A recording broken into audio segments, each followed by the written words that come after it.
नमस्कार किसान भाइयों। आशा है आप सभी कुशल मंगल होंगे दोस्तों। आज तारीख है 14 जनवरी 2025 और दिन है मकर संक्रांति का। कुंभ का मेला लग रहा है प्रयागराज में। प्रयागराज तीर्थों के राजा हैं और वहाँ पर कई लाख श्रद्धालु प्रतिदिन, कई करोड़, अब तो करोड़ों की संख्या हो गई है। अब श्रद्धालु प्रतिदिन अब स्नान करेंगे, नहाने वाले दिन ज़्यादा करेंगे। और आप लोगों ने पर बहुत सारे ये भी कह रहे थे कि भाई आलू जो है बहुत ज़्यादा खपत शुरू हो जाएगी और भाव जो है कुंभ का मेला शुरू होते ही आसमान पर छू जाएंगे। तो जरा पूछिएगा उनसे कितना आसमान छू चुके हैं आज की तारीख में भाव, तो कुंभ की वजह से। बाकी जो परिस्थितियां हैं वो अलग हैं। इन सब पर चर्चा करेंगे किसान भाइयों। आपके महत्वपूर्ण प्रश्न है, समय आलू की फसल के बहुत ही क्रिटिकल समय चल रहा है, उस पर भी चर्चा करेंगे और आपके महत्वपूर्ण प्रश्नों के जवाब भी देंगे। उससे पहले जानते हैं भारत की प्रमुख मंडियों में आलू के भाव। तो आइए शुरू करते हैं। मैं हूं आपका डॉक्टर के भारद्वाज और आप देख रहे हैं ब्रजराज कृषि फार्म यूट्यूब चैनल। सबसे पहले बात करते हैं किसान भाइयों, भावों से पहले आप कुछ परिस्थितियां हैं उन पर चर्चा कर लेते हैं। किसान भाइयों, बदायूं, शाहजहाँपुर, कासगंज और यमुना गंगा जी की जो तलहटी है वहाँ पर जितने भी अगैती आलू की फसलें होती हैं, फर्रुखाबाद भी गंगा जी की तलहटी है, लेकिन फर्रुखाबाद में इस समय आलू अब समाप्ति की ओर है, जो कच्चा अगैती आलू बुवाई होता है। और आपका जो शाहजहाँपुर है और उसके आसपास अब तेजी से आलू खुदाई हो रहा है। बरेली में भी अब तेजी से आ रहा है। इधर मैनपुरी और कासगंज में भी अब आलू की खुदाई बहुत तेजी से होने लगी है। यानी कि जिन जगह पर लेट बुवाई हुई थी वहां से अब खुदाई पूरी तरह से हो रही है और जहां पर शुरुआत में बुवाई हो जाती है वहां पर अब समाप्त है। लेकिन किसान आलू की खुदाई बंद नहीं करे। उन्होंने जो पक्के आलू की फसल लगाई थी उसमें भी छिटपुट शुरुआत हो चुकी है। अगर भाव अच्छे मिलते रहे तो खुदाई बंद नहीं होगी, ये क्रम जारी रहेगा। ये किसानों से हमें जानकारी प्राप्त हुई है। फर्रुखाबाद, कानपुर, कन्नौज के आसपास कच्चे आलू की खुदाई लगभग समाप्ति को है, जो अगैती बुवाई हुई थी। अब उन्होंने पक्के आलू में जो है लोगों ने किसी ने अपने शुरुआत कर दी है और ये उनका ये कहना है कि अगर भाव अच्छे मिलते रहे तो खुदाई जारी रहेगी। इसके बाद कुछ लोग मक्के की खेती करेंगे, कुछ अगैती सब्जियों की खेती करेंगे, कुछ मिर्च की खेती करेंगे, वो अलग उनका मैटर है। लेकिन कुछ न कुछ जो गेहूं की खेती करने वाले किसान हैं उनकी खुदाई लगभग संपन्न हो चुकी है। बाराबंकी के आसपास भी खुदाई अब जोरों पर है और इस समय साउथ की मंडियों में जो आलू की डिमांड थोड़ी सी कम होती जा रही थी, पुनः पुराने आलू की डिमांड अच्छी देखी गई है। ये पुराने आलू जिनके पास है उनके लिए खुशखबरी हो सकती है, लेकिन अब बहुत ज़्यादा लोगों के पास नहीं है और न बहुत ज़्यादा मात्रा में पहुंच रहा है आलू। अब किसान भाइयों, फसल उत्पादन की बहुत सारे किसान भाई पूछ रहे हैं कि कैसा उत्पादन रहेगा और क्या संभावना है जो 2025 में आलू की। अभी उत्पादन के बारे में कुछ भी कहना जल्दबाजी है, लेकिन मौसम इस समय जो नवंबर में बुवाई हुई थी शुरुआत के, आप कह सकते हैं कि 25 अक्टूबर से लेकर के और 15 नवंबर की जो बुवाई हुई है उनमें परिस्थितियां बहुत ज़्यादा अनुकूल हैं और उत्पादन भी बेहतरीन है। क्योंकि हमने जो देखा, कुछ लोगों ने उसकी अगैती खुदाई करी है तो उसमें भी 40 से लेकर के 45 पैकेट की जो है पैदावार देखी गई है। तो ये बहुत बेहतरीन पैदावार। शमशाबाद में एक किसान भाई की 50 पैकेट प्लस की पैदावार है देखी गई है कच्चे आलू की।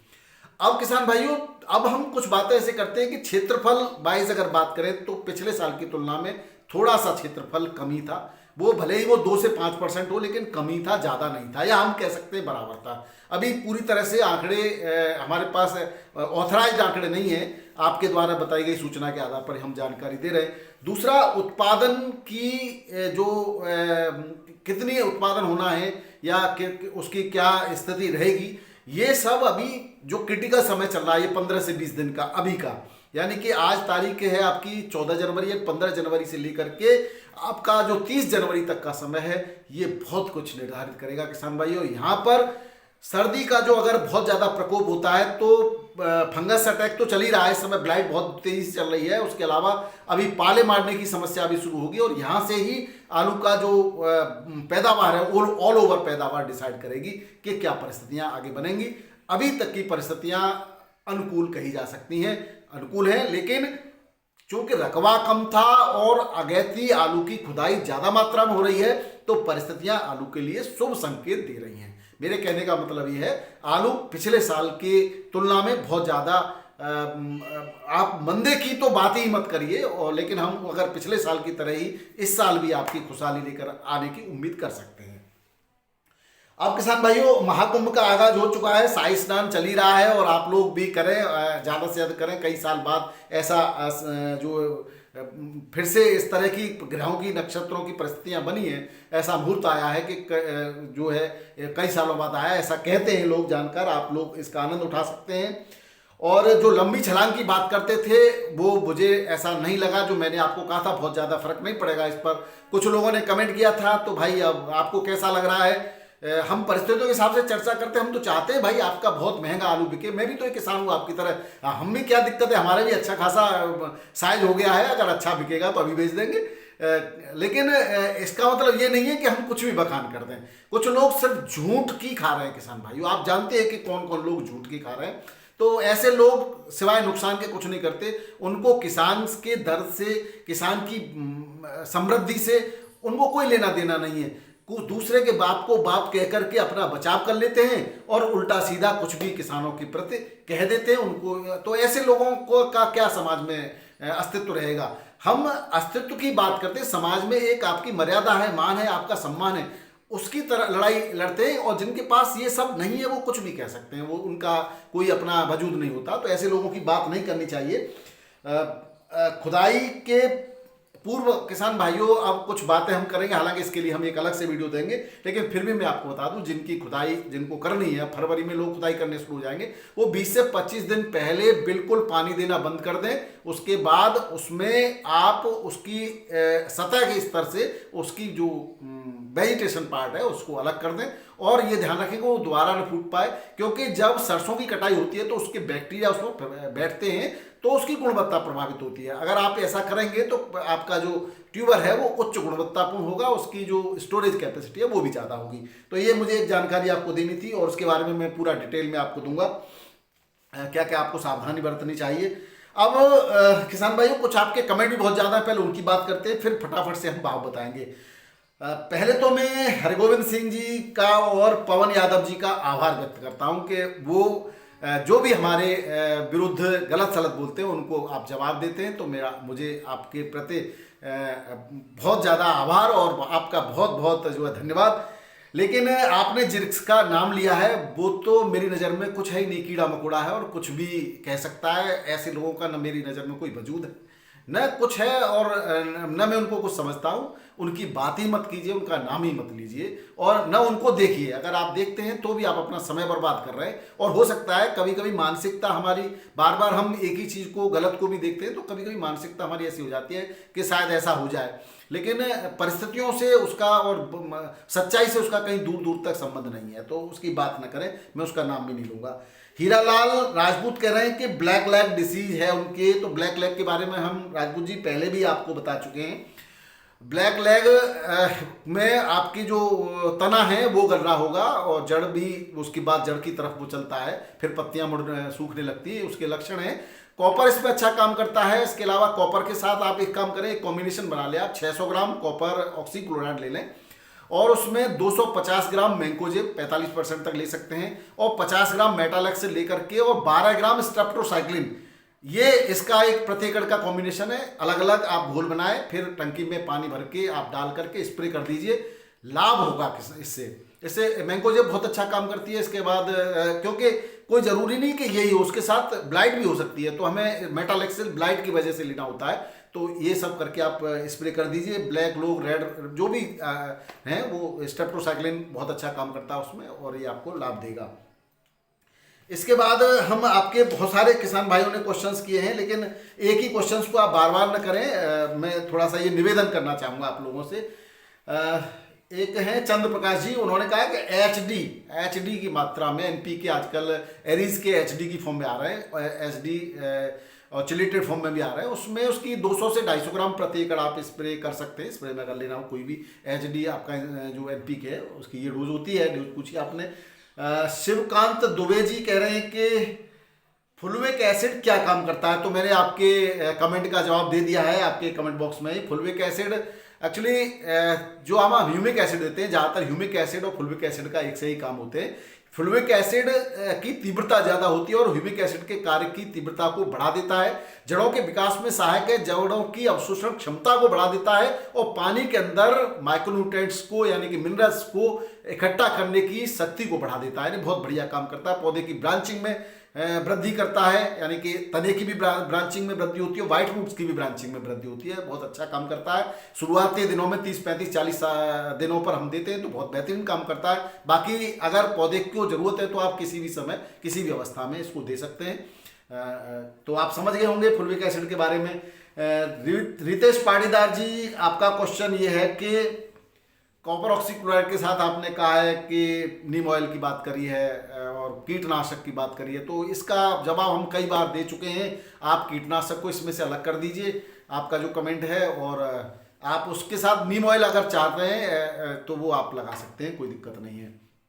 अब बात करते हैं, वीरेश कुमार जी कह रहे हैं कॉपर ऑक्सीक्लोराइड के साथ कल्टार, वही बात हो गई। कॉपर ऑक्सीक्लोराइड एक सिस्टम में भी जाता है और कॉन्टैक्ट में भी काम करता है, इस तरह का एक फंगीसाइड भी है और माइक्रोन्यूट्रिएंट भी है, लेकिन इसकी कुछ इस तरह की प्रवृत्ति होती है कि ये पीएच को परिवर्तित कर सकता है आपका, और जो आपके पीजीआर है वो पीएच उसमें बड़ा प्रमुख काम करता है, तो आप पीजीआर का इसके साथ प्रयोग न करें। आपका क्वेश्चन यह है कि आप इसके साथ कल्टा लगा सकते हैं, नहीं लगा सकते हैं, तो नहीं लगा सकते। प्रमोद शर्मा जी, सूर्य आलू आपका 80 दिन का हो गया है और पीला पड़ रहा है, ये आप कहना चाह रहे हैं। तो अब वो 80 दिन में सूर्या है, 100 दिन की आप उसकी लगभग 100 से 120 दिन की लाइफ होती है, तो आप इसमें देखो पीलेपन का, तो अब वो क्योंकि ट्यूबर्स बढ़ रहे होंगे, मैंने कल भी बताया था कि स्टोरेज करने की ज़्यादा कोशिश करता है पौधा, अपने ऊपर कम खर्च करता है। अब यहाँ उसको माइक्रोन्यूट्रिएंट्स आप उसको हरा भरा देखना चाहते हो तो 13-0-45 के साथ आप 250 ग्राम मैग्नीशियम स्प्रे कर दें, पौधा हरा भरा हो जाएगा। लेकिन आपके अगर ट्यूबर्स की साइज बढ़िया बन रही है, ट्यूबर्स अच्छे बन रहे हैं, तो कुछ भी करने की आवश्यकता नहीं है। 120 दिन की फसल होती है, 80 दिन यानी 30 दिन अब शेष रह गए, तो आप कुछ भी करने की इसमें आवश्यकता नहीं है। फिर भी आपके अगर ट्यूबर्स अगर छोटे हैं, आप जो भी निर्णय लेंगे ट्यूबर्स की साइज को देख करके निर्णय लेंगे, बाकी आप स्प्रे कर सकते हैं। एनपीके 00-50-20 में आप मिला सकते हैं साथ में। इसके बाद सेकंड क्वेश्चन है आपका, आप बहुत अच्छी जानकारी देते हैं, धन्यवाद। जानकारी देखो अच्छी देने का मेरा बस तात्पर्य यही है कि मैं किसानों को कम लागत में ये चाहता हूँ उनके उत्पादन बेहतरीन हो जाए बस, और बस अपनी नॉलेज को आपके साथ शेयर कर रहे हैं, आप सम्मान देते हो, यही हमारे लिए काफ़ी है। एक हमारे व्यूवर भाई हैं, वो हमसे कह रहे थे कि आप जो बताते हो वो हम पंजाब से जो डॉक्टर्स को स्पेशलिस्ट को बुलाते हैं वो 4-4, 5-5 हज़ार रुपये फीस लेते हैं, और आप ये फ्री सेवा कर रहे हैं। और चलो आपने ये समझा, मेरे को कुछ पैसे वैसे नहीं लेने हैं किसी से। मैं तो देखिए कोई बहुत से किसान भाई बुलाते हैं तो मेरा सुगमता होती है, मेरे को ऐसा लगता है कि मैं वहाँ जा सकता हूँ, तो मैं जाता भी हूँ और देखता भी हूँ, उनसे भी कुछ नहीं लेता। और इस पर भी कुछ लोग जो है ट्रोल और वो वाली बात करते हैं, तो उनसे मूर्ख कोई है नहीं मेरे तो आप उनको अपनी डिक्शनरी से निकाल दीजिए तो ठीक है। मेरा देखिए, कुछ लोगों को धन कमाना होता है, कुछ लोगों को अपना नाम कमाना होता है। आप समझ गए होंगे, मुझे धन ईश्वर का दिया हुआ ठीक ठाक, कोई दिक्कत नहीं है, और बस आप लोग सम्मान देते हैं, इससे बड़ी बात मेरे लिए और कुछ नहीं है। यही मैं चाहता हूँ, बाकी जितना अच्छा हो जाए उतना करने का प्रयास होते हैं किसान भाइयों, अच्छा हम कराने का प्रयास करते हैं, लेकिन कभी कभी कुदरत को और भाग्य को कुछ और मंजूर होता है। तो बहुत सारी चीज़ें ऐसी होती हैं कि हमारे लाख अच्छे प्रयास करने के बावजूद भी कुछ थोड़ा कभी थोड़ा इधर उधर भी हो जाता है, तो उस पर दोष नहीं देना चाहिए। मेरा मानना ये है, हमारा बस प्रयास ये है कि सब कुछ बढ़िया हो, बाकी ईश्वर के हाथ में है सब कुछ हम नहीं हो सकते। नरेश बाबा फतेहपुर वाले कह रहे हैं कि द ग्रेट मैन डॉक्टर साहब। नहीं नरेश बाबा जी, मैं कोई ग्रेट मैन नहीं हूँ, मैं आपकी तरह ही एक सिंपल इंसान हूँ। ग्रेट तो भगवान है, ईश्वर हैं, और उन्हीं की कृपा से सब कुछ होता है। हमारा प्रयास ये है कि बस हमारे किसान भाइयों के साथ कभी ठगी न हो, और उनको जो है सुगमता से उनकी समस्याओं का समाधान हो जाए, बस यही चाहते हैं हम। विवेक भारद्वाज जी कह रहे हैं कैल्शियम के साथ और क्या लगा सकते हैं। देखिए, कैल्शियम नाइट्रेट जो उसके साथ कॉम्बिनेशन नाइट्रेट है, उसके साथ सल्फेट और फास्फेट को प्रयोग नहीं करते। इसके अलावा आप अगर जैसे NPK 052 होती है, उसमें फास्फोरस होता है, फास्फेट की फॉर्म में होता है, तो उसके साथ इसको नहीं लगाएंगे कैल्शियम नाइट्रेट को। 0050 के साथ आप लगा सकते हैं। तो इस तरह से, और कोई भी आप ऑर्गेनिक जितने भी माइक्रोन्यूट्रिएंट कॉम्बिनेशन है उनके साथ आप प्रयोग कर सकते हैं। ध्यान रहे, सल्फेट का कॉम्बिनेशन नहीं होना चाहिए और फास्फेट का कॉम्बिनेशन नहीं होना चाहिए, तो आप लगा सकते हैं इसके साथ। आर कुमार जी पूछ रहे हैं 55 दिन की आलू की फसल हो गई है और ट्यूबर्स नहीं बने, ये तो बड़ी समस्या है। 55 दिन पर ट्यूबर्स नहीं बने तो इसका तो कुछ क्या कारण है, जबकि आपने देसी खाद भरपूर दिया है। आर कुमार जी, देसी खाद आपने भरपूर दिया है तो ट्यूबर्स निश्चित रूप से बनने चाहिए। फिर भी आप ह्यूमिक एसिड का और जो है माइक्रोन्यूट्रेंट कॉम्बिनेशन का एक स्प्रे कर दीजिए, कैल्शियम नाइट्रेट का भी आप प्रयोग कर सकते हैं। लेकिन आप अगर ऑर्गेनिक ही केवल करना चाह रहे हैं तो उसके लिए मुझे आपको एक ऑर्गेनिक माइक्रोन्यूट्रेंट्स का मैंने एक वीडियो दे रखा है, लिंक इसमें होगा। तो जो हम सोयाबीन से और वेस्ट डिकम्पोजर से उसको बनाते हैं, आप उसको बना सकते हैं, उसको दे सकते हैं। अगर आप केमिकल का भी प्रयोग कर रहे हैं तो कैल्शियम नाइट्रेट लगा दीजिए, माइक्रोन्यूट्रेंट्स लगा दीजिए, जो हमने एक कॉम्बिनेशन बताया उसको चिलेटेड फॉर्म में कई बार कई वीडियोज में बताया हुआ, आप उसको लगा दीजिए, आपको लाभ हो जाएगा। ईशु अत्री कह रहे हैं कि देसी खाद 68 दिन की आलू की फसल में जड़ गलन आ गया। तो जड़ गलन के बारे में हम पहले बता चुके हैं। आप कैप्टान 70% प्लस हेक्साकोनाजोल ले लें 500 ग्राम, इसके साथ 250 ग्राम ले लें आप जो थाइपोनेट मिथाइल, और 250 ml ले लें आप वेल्डामाइसिन, और इसके साथ आप स्प्रे कर दीजिए। चाहो तो एक कीटनाशक भी ले सकते हो, इमिडाक्लोरोपिड या थायोमिथेक्सम 100 ग्राम, इसके साथ आप स्प्रे कर दीजिए तो बहुत कुछ लाभ होगा। अगर सिंचाई करने वाले हो तो उस समय सिंचाई में आप कॉपर सल्फेट 500 ग्राम प्रति एकड़ की मात्रा उसमें घोल करके आप पानी के साथ चला सकते हैं, तो जड़ गलन में आपको लाभ होगा। इसके बाद अगर कॉपर सल्फेट न चलाए तो सल्फर जो WDG है सल्फर, वो 3 kg प्रति एकड़ के हिसाब से पानी में घोल कर आप चलाइए तो भी आपको लाभ होगा जड़ गलन में। ठाकुर गेमिंग आईडी है इनकी, ये कह रहे हैं 13045 पोटेशियम नाइट्रेट 80 दिन पर आप लगा सकते हैं, नहीं लगा सकते। देखिए चिप्सोना सूर्या ये जो वेराइटी है वो 120 दिन के आसपास होती हैं, और 3797 जो है वो 90 दिन का होता है। 3797 में 80 दिन पर आप इन सब का कोई लाभ नहीं ले पाएंगे। अगर आपकी चिप्सोना सूर्या है तो उसमें कुछ लाभ हो सकता है, अगर वो आप ट्यूबर्स देख करके और वेजिटेशन जो है उसका देख करके आप निर्णय लें। 13045 में फास्फोरस तो है नहीं बिल्कुल, नाइट्रोजन है 45%, 13% और 45% पोटेशियम है। पोटेशियम बढ़िया काम करता है, नाइट्रोजन से थोड़ा हरा भरापन आएगा उसके अंदर, आप चाहें तो लगा सकते हैं। लेकिन ये देखना है कि अब सूर्या, और अगर आपके 120 दिन की वैरायटी है तो आप लगा लेंगे तो लाभ होगा आपको। यूरिया 30 kg प्रति एकड़ से फुलाव होता है, यूरिया से फुलाव नहीं होगा, यूरिया से उसका वेजिटेशन बढ़ता है, ऊपर आपकी पौधे की हरी भरी बनी रहेगी वो पौधा जो है, उससे भोजन बनता है और भोजन स्टोर होता है आपके ट्यूबर्स की फॉर्म में, तो इस तरह से लाभ होता है। लेकिन जब बाद की परिस्थितियां होती हैं तो यूरिया से रोग भी आता है, फंगस का आक्रमण भी बढ़ जाता है, तो यहाँ पर आपको परेशानी हो सकती है। इसलिए अंतिम दिनों पर यूरिया का प्रयोग न करें, शुरुआती दिनों पर आप यूरिया प्रयोग करते ही हैं नाइट्रोजन के लिए, वहीं पर बेहतर रहता है। भारत के किसान आईडी से ये क्वेश्चन है, केपी सिंह जी कह रहे हैं कि चेचक कैसे रोका जाए। केपी सिंह जी चेचक के बारे में कल भी बताया था हमने। चेचक स्कैब डिसीज होती है, ये कई तरह से फैलती है, मिट्टी जनित भी हो सकती है, सीड जनित भी हो सकती है, और आपके पड़ोसी के खेत में है तो एफिड्स के द्वारा भी, वाहक है ये, उसके द्वारा भी आ सकती है, और वायरस भी इसका होता है। तो अब वायरस का कोई ट्रीटमेंट नहीं होता, सीड में है तो उसका भी ट्रीटमेंट असंभव है, लेकिन मिट्टी में है तो उसका ट्रीटमेंट, एक तो आप जैविक ट्रीटमेंट कर सकते हो, जिसके लिए हमने कहा था कि ट्राइकोडर्मा विरिडी ले लें आप 3 kg, और 1 kg ले लें आप बेसिलस सबटिलस। इन दोनों को अलग अलग घोल करके 2 किलो गुड़ 200 लीटर पानी में, यानी दोनों को आप घोलते हैं तो 100 लीटर पानी ले लें, और 1 किलो दोनों का गुड़ मिलाकर 2-3 दिन आप इसको कल्चर होने दें। उसके बाद ये सक्रिय हो जाएंगे और इसको पानी के साथ आप चला दें तो चेचक में काफ़ी हद तक लाभ होगा। बाकी फंगीसाइड से भी चेचक में लाभ होता है, कॉपर सल्फेट और फिटकरी से भी पानी के साथ चलाने से लाभ होता है। अब क्वेश्चन तो बहुत हैं आपके, लेकिन आज हम जो इतने ही क्वेश्चन लेंगे। HD वाला बताई दिया मैंने, रितेश पाटीदार का भी क्वेश्चन बता दिया, सारे लगभग हो गए हैं क्वेश्चन के साथ साथ। देखो वीडियो बहुत बड़ा हो जाता है, अब थोड़े से फटाफट से भाव लेते हैं। दिल्ली आजमगढ़ मंडी में 97 गाड़ियां हैं, 39 बैलेंस थी। बैलेंस की वजह से आज रेटों में कोई ज़्यादा सुधार नहीं देखा गया, जबकि गाड़ियां बहुत कम हैं, और मकर संक्रांति का त्यौहार है। ग्राहकी भी सुबह ठीक थी। चिप्सोना की पुराने आलू की 3 गाड़ियां हैं, 1250 से 1350, सूर्या की 1 गाड़ी है, 1450 से 1550 रुपये पैकेट के रेट से बिका है, ये पुराना आलू था। नए आलू संभल की 44 गाड़ी थी, 640 से 700 तक के रेट थे, बढ़िया VVIP क्वालिटी का। एक लोड 700 तक बिका, बाकी 670 तक ज़्यादातर आलू बिका है। और पंजाब के 24 गाड़ियाँ थे, 500 से 560-70 रुपये पैकेट के रेट से पंजाब का आलू बिक्री हुआ है।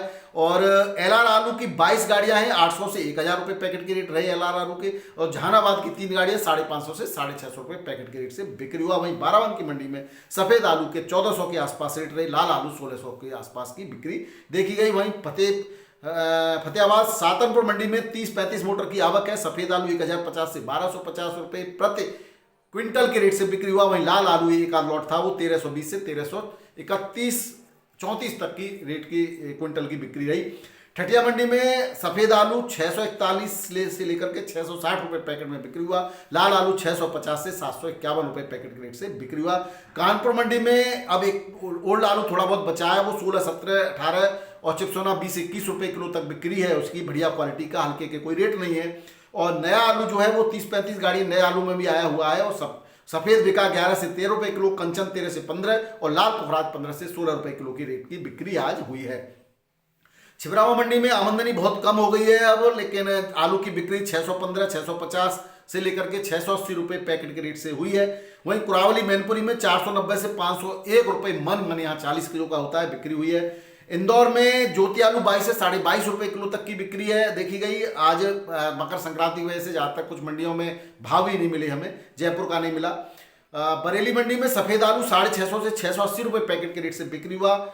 जयपुर मंडी में कल 120 गाड़ी थी किसान भाइयों, कल के ही बैलेंस आलू ज़्यादातर थे, आज भी कुछ आए तो 13 से 14 रुपये किलो के रेट से नया आलू वहाँ पर बिक्री हो रहा है। बबेन मंडी हरियाणा की, वहाँ 800 से 1100 रुपये क्विंटल में सफ़ेद आलू की बिक्री देखी गई। लुधियाना मंडी में 450 से 650 रुपये 50 kg में यहाँ पर बिक्री हुआ। पीपली मंडी हरियाणा कुरुक्षेत्र में 750 से 950 रुपये क्विंटल के आलू के सफ़ेद आलू के रेट है। एक्स्ट्रा सुपर आलू का लॉट 980 रुपये क्विंटल के रेट से भी बिक्री हुआ। कल 1000 प्लस में भी था कुछ आलू, आज थोड़े से डाउन देखे गया। गुजरात के अहमदाबाद में 11 से 13 रुपये किलो पुखराज आलू बिक रहा है, वहाँ का लोकल आलू। मुंबई मंडी की बात करें तो सुबह 10,877 की रिपोर्ट थी, 9, साढ़े 9 बजे 12,842 की और 10:30 बजे 13,035 पैकेट की रिपोर्ट थी किसान भाइयों। यूपी कोल्ड से जो वीवीआईपी क्वालिटी का आलू पहुंच रहा है बढ़िया, उसके रेटों में आज वृद्धि देखी गई। 19 से 20 रुपये किलो है, हल्की क्वालिटी का 14 से 18 रुपये किलो बिक रहा है। नया पीली मिट्टी का यूपी का आलू 15 से 16 रुपये किलो, गुजरात का 16 से 70 रुपये किलो, पंजाब का 15 से 16 रुपये किलो के रेट से बिक्री हुआ। काली मिट्टी का यूपी का 12 से 14 रुपये किलो और पंजाब का भी इसी रेट से लगभग बिक्री हुआ। तालेगांव का 18 से 20 रुपये किलो के रेट से बिक्री हो रहा है।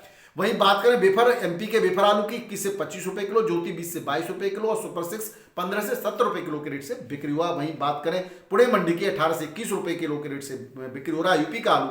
एमपी का 18 से 19 रुपये किलो, बेंगलोर मंडी में 20 से 24 रुपये किलो के रेट है। लोकल आलू 30 से 36 रुपये किलो के रेट से बिक्री हो रहा है। वहीं चेन्नई मंडी में 7-8 गाड़ियां हैं, अब गाड़ियां ज्यादा नहीं पहुंच रही, 22 से 24 रुपये किलो के रेट से यूपी का आलू बिक्री हो रहा है। ओल्ड हल्का आलू 20 से 21 रुपये किलो, एमपी इंदौर का आलू 21 से 23 रुपये किलो और हल्की क्वालिटी का 16 से 20 रुपये किलो के रेट से बिक्री हो रहा है। वहीं मदुरई और तिरछी मंडी में 22 से लेकर के 26 रुपये किलो के रेट है किसान भाइयों। हल्का आलू 20 से 22 रुपये किलो भी बिक्री हो रहा है।